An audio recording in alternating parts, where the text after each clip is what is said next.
नमस्कार. तनिष्का रेसिपीमध्ये मी जयश्री तुमच्या सगळ्यांचं मनपूर्वक स्वागत करते. आज आपण अगदी झटपट अशी पापडाची चटणी करणार आहोत.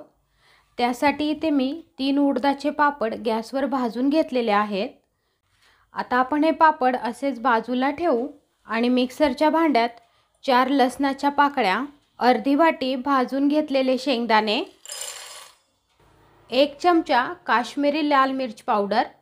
ही लाल मिर्च पावडर फक्त रंगासाठी वापरते, नाही वापरली तरीही चालेल. 1 चमचा आपली रेग्युलर लाल मिर्च पावडर, चवीनुसार मीठ. हे सगळे जिन्नस आपल्याला मिक्सरला थोडेसे फिरवून घ्यायचे आहेत. इथे जाडसर असं ग्राइंड करून घेतलेलं आहे. आपण आता यात पापडचे तुकडे करून टाकू. कुठे प्रवासाला जाणार असाल किंवा तोंडी लावण्यासाठी रोज आपण ही चटणी वापरू शकतो.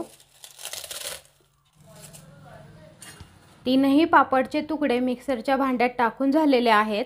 आपण आता हे पुन्हा एकदा मिक्सरला चांगलं फिरवून घेऊ. इथे ही पापड चटणी मिक्सरला चांगली बारीक करून घेतलेली आहे. आपण आता ही चटणी एका प्लेटमध्ये काढून घेऊ. नेहमीच्या पापडाच्या चटणीपेक्षा वेगळी अशी ही पापडाची चटणी इथे तयार झालेली आहे.